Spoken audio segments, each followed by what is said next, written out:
per le code ai punti tampone, l'ULSS 3 Serenissima aumenta l'offerta e apre un nuovo centro al terminal di San Basilio a Venezia. Il plauso degli albergatori veneziani per la decisione dell'Hotel Danieli di non far alloggiare nelle proprie stanze la star cinematografica John Malkovich con il Green Pass scaduto. A Venezia rimane critica la situazione di molti lavoratori del turismo. L'assessore Venturini chiede il prolungamento della cassa integrazione e l'arrivo di ristori per i liberi professionisti. Vertice in regione con le categorie economiche che si occupano della gestione demaniale della costa. Il Veneto è pronto a presentare al governo una controproposta alla riforma. Da domani Green Pass obbligatorio anche da parrucchieri ed estetisti. Dal Miranese i professionisti del settore lanciano un appello ai propri clienti: non rivolgetevi a operatori abusivi. Una raccolta fondi per acquistare tecnologia che permetta agli ospiti di una casa di riposo di rimanere in contatto con i parenti. A Mestre si è rinnovata la solidarietà della Stella d'Oro di Via Verdi. Riconoscimento in comune per i 2 veneziani che hanno salvato la vita a un giovane che in stato di ubriachezza e sotto la pioggia battente era caduto in acqua in riva degli Schiavoni. Buonasera, ben ritrovati in diretta con l'edizione veneziana dei nostri telegiornali. E dunque le code, a volte interminabili, ai punti tampone sono stati uno dei temi caldi di questa quarta ondata di virus. L'ULSS 3 Serenissima sta dunque aumentando l'offerta. Oggi è stato aperto un nuovo centro al terminal di San Basilio a Venezia. Mi sembra che oggi alle richieste dei cittadini di Venezia che nei giorni scorsi hanno sofferto alcuni disagi possano trovare un luogo adeguato ai loro bisogni. L'ULSS 3 Serenissima apre un nuovo punto tamponi al terminal San Basilio di Dorsoduro. Tra le Zattere e Santa Marta, con accanto un imbarcadero del Vaporetto, la struttura che nel pre-pandemia accoglieva i passeggeri delle navi da crociera è stata concessa dall'autorità portuale e contribuirà ad offrire una risposta adeguata all'enorme richiesta di Covid-test a Venezia. Abbiamo verificato la fattibilità di questo utilizzo temporaneo di strutture portuali dove c'è un'operatività portuale, in questo caso dedicata al traffico crocieristico, che hanno anche per la loro organizzazione interna proprio una loro configurazione adatta all'accoglienza di persone, allo stazionamento di persone che attendono, ed è molto facile o più facile garantire le distanze che sono necessarie anche in fase di attesa delle attività che vengono svolte. Per evitare file e congestionamenti delle strutture, da oggi all'ULSS 3 i Covid test si eseguono solo su prenotazione e in molti più luoghi di prima. Complessivamente i punti tampone sul territorio dell'azienda sanitaria veneziana saranno triplicati. Questo è uno degli interventi, è uno degli più direi importanti che stiamo realizzando, ma la prossima settimana andremo ad agire anche su Chioggia, dove anche lì sono emerse delle criticità, e andremo sempre in collaborazione con l'autorità portuale ad aprire un drive-thru per dare una risposta a quelle esigenze. La richiesta di tamponi è cresciuta con l'aumento dei contagi e i contagi sono cresciuti parecchio nelle scuole. Nel territorio dell'ULSS 3 Serenissima ci sono circa 1 migliaio di classi in quarantena. Noi in questi giorni abbiamo le prime fuoriuscite dalle quarantene, che stiamo accompagnando questo tipo di scelta anche al Pala Expo e negli altri CVP come Dolo, in cui affianchiamo ai box vaccinali sempre più spazio per i box dei tamponi per le scuole, per le uscite quarantene. Cambiamo tema perché è arrivato un plauso dagli albergatori veneziani per la decisione dell'Hotel Danieli di non far alloggiare la star John Malkovich con il Green Pass scaduto. L'attore e regista americano John Malkovich si è visto negare il soggiorno al Danieli perché il suo Green Pass era scaduto, una sorpresa per Malkovich e la produzione qui nella città lagunare per le riprese di Ripley, nuova serie TV americana ispirata ai romanzi di Patricia Highsmith. Uno stop per rispettare le regole previste dalla normativa anti-Covid. Chiunque voglia alloggiare nel nostro albergo deve possedere il Green Pass, ha confermato Gianrico Esposito, il direttore dello storico hotel di lusso affacciato in riva degli Schiavoni a 200 metri da Piazza San Marco. La limitazione per rispettare le regole trova il consenso dell'intera associazione albergatori di Venezia. Premesso che l'Hotel Danieli non fa parte, non è associato all'Associazione Veneziana Albergatori che io rappresento e presiedo, mi devo felicitare e complimentare con la direzione dell'Hotel Danieli e lo staff per la determinazione ferrea con la quale sono state applicate le regole anti-Covid. Esistono direttamente dei protocolli che devono essere osservati da chiunque senza deroghe e senza eccezioni. Majković, per nulla turbato dall'imprevisto, ha ingannato l'attesa facendo spese in un supermercato, mentre la produzione gli ha trovato una sistemazione in una casa privata.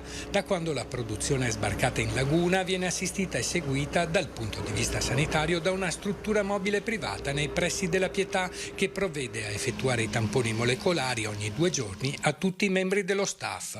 Le riprese di Ripley, rinviate di un anno a causa della pandemia, sono iniziate in autunno.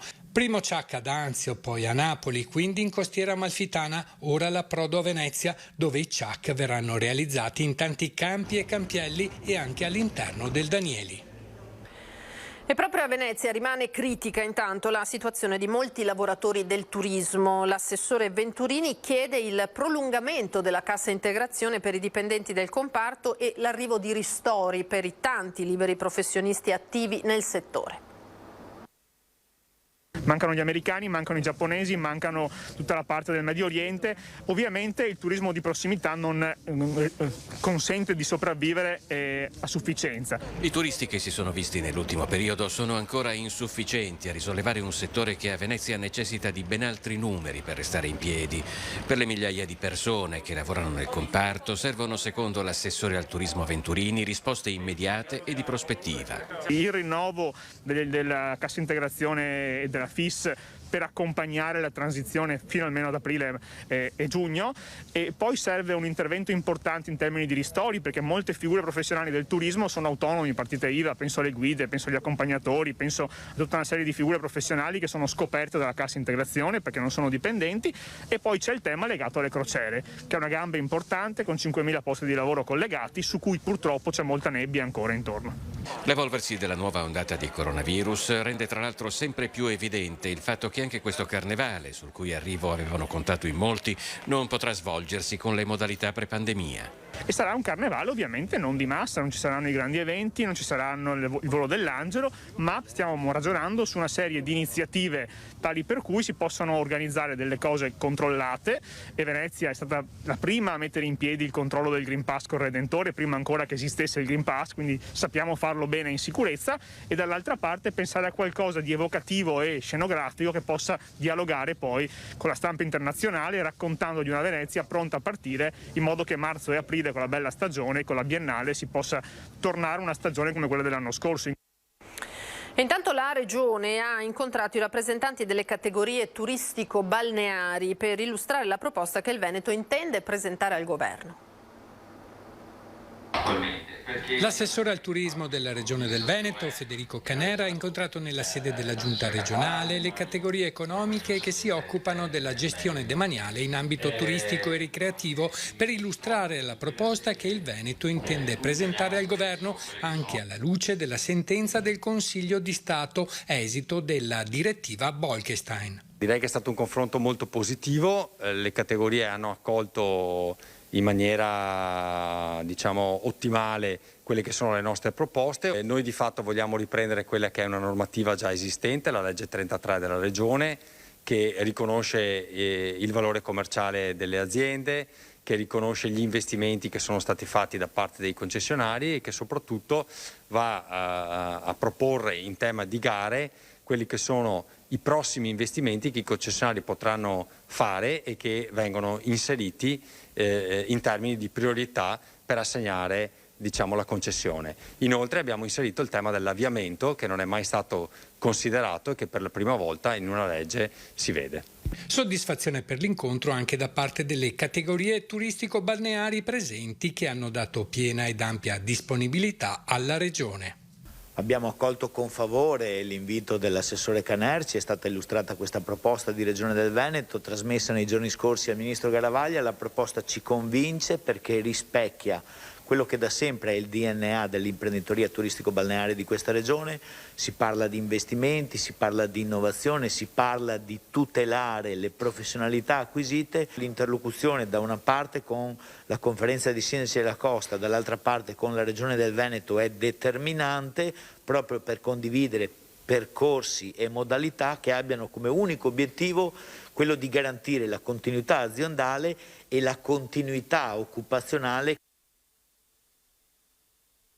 Ora la cronaca, parliamo di Superbonus 110% e dell'operazione della Guardia di Finanza di Napoli che ha sequestrato a un consorzio partenopeo 110 milioni di euro di cui avrebbe beneficiato tramite la cessione del credito senza mai eseguire i lavori commissionati dai clienti, molti dei quali anche in Veneto e anche nella provincia veneziana.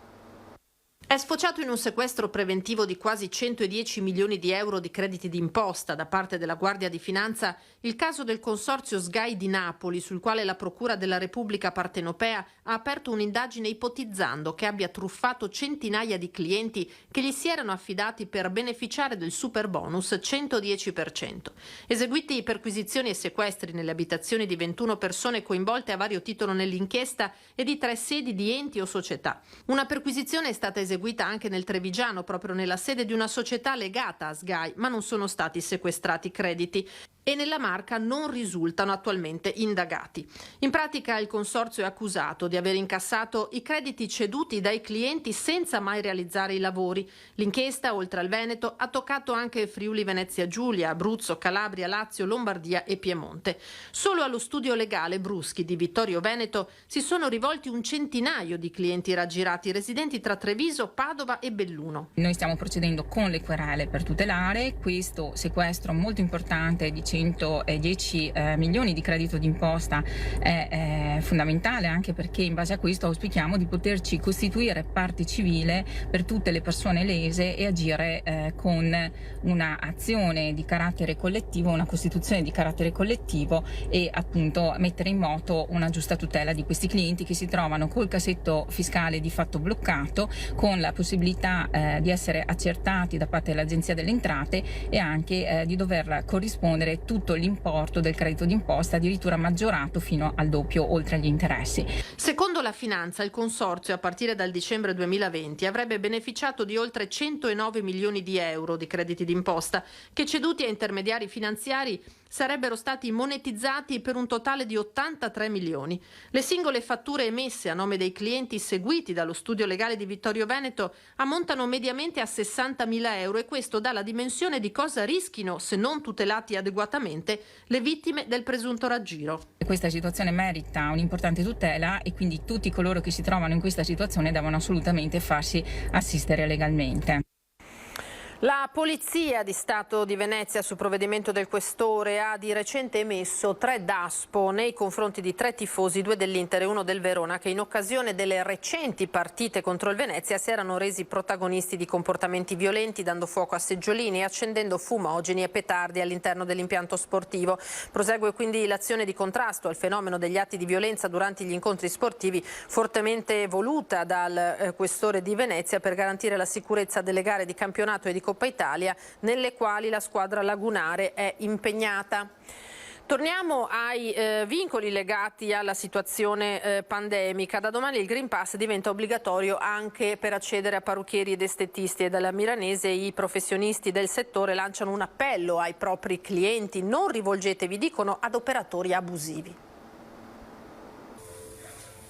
Dal 20 gennaio il Green Pass di base è obbligatorio per accedere ai saloni di parrucchieri ed estetisti. Il nuovo decreto del governo è stato accolto con favore dalle imprese che non potrebbero affrontare nuove fasi di chiusura come quelle avvenute in passato e sono quindi pronti a fare il possibile per scongiurarle. Ecco, io confido che tutta la categoria sia scrupolosa nel controllare questo strumento. Perché? Perché ci dà la possibilità di lavorare con l'estrema e massima sicurezza, ci dà la possibilità di non tornare in lockdown come nell'anno scorso e come 2 anni fa. Ci dà la possibilità di essere e di garantire la massima sicurezza che prevedono i protocolli emanati dal governo. Il settore benessere delle associazioni artigiani del Miranesi ha infatti quantificato la perdita di clienti e di fatturato tra i propri associati durante l'applicazione delle limitazioni anticontagio del 2020 e 2021. C'è stata una diminuzione negli accessi ai saloni intorno a percentuali che vanno dal 25 al 30%, con perdita del fatturato che sono arrivate quasi in qualche punto fino ad 1/3 del fatturato previsto. Questo non si deve verificare in occasione dell'entrata in vigore del Green Pass base, che produce nuovamente limitazioni anche se in realtà più contenute. Il timore ora è che l'entrata in vigore del Green Pass possa portare alla migrazione di parte della clientela verso operatori abusivi, un fenomeno che avrebbe una tripla ripercussione. Oltre alla concorrenza sleale e all'evasione fiscale, le conseguenze del fenomeno riguardano anche l'aspetto sanitario. È un appello anche a tutta la clientela di fidarsi dei nostri saloni e non affidare la propria testa agli abusivi, perché da loro si rischia molto di più. Ecco, tutti assieme combatteremo e usciremo da questa impasse. Studenti IUSVE volano all'Expo di Dubai e partecipano all'incontro delle università sostenibili.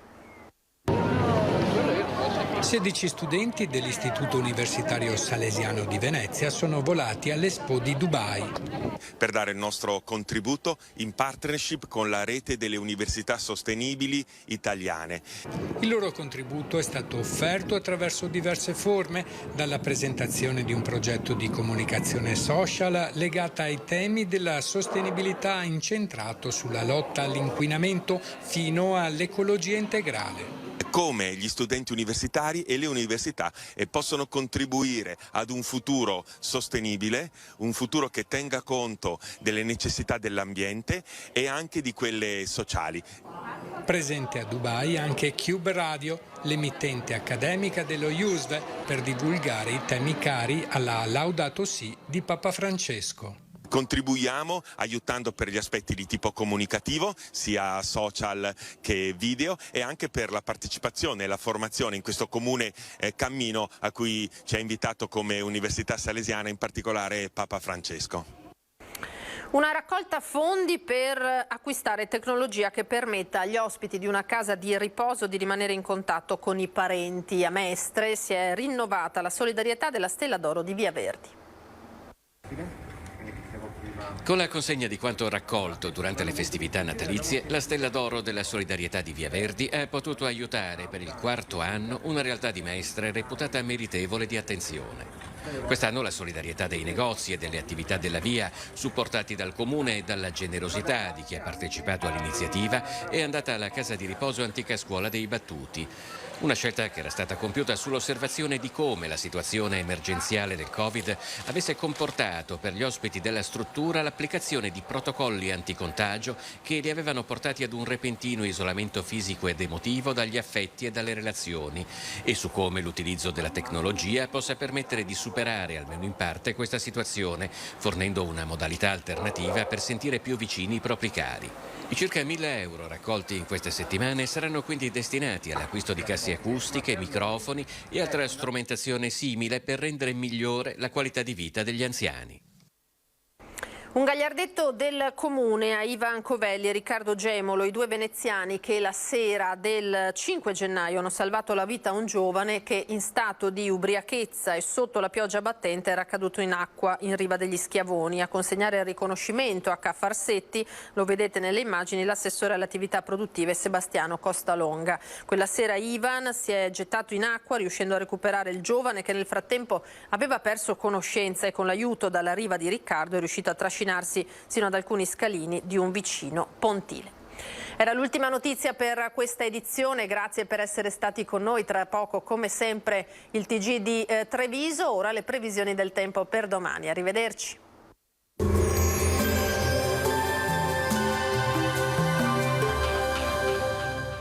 Approfitta dell'ecobonus 50% e sostituisci i tuoi serramenti. Soluzioni SRL a San Donà di Piave. Contattaci per un preventivo gratuito. Bentrovati al meteo.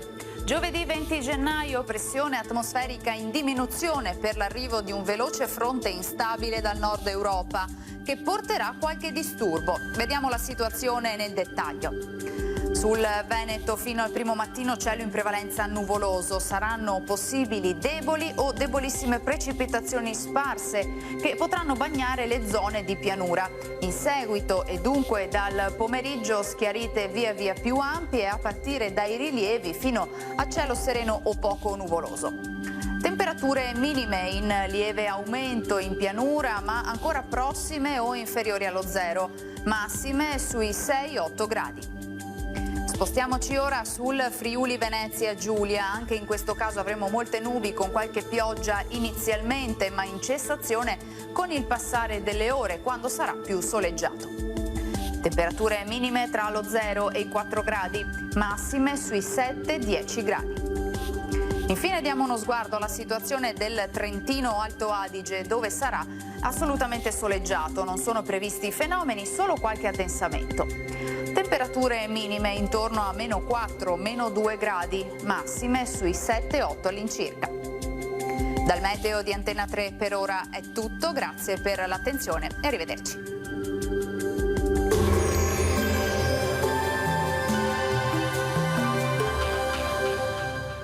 Approfitta dell'ecobonus 50% e sostituisci i tuoi serramenti. Soluzioni SRL a San Donà di Piave. Contattaci per un preventivo gratuito.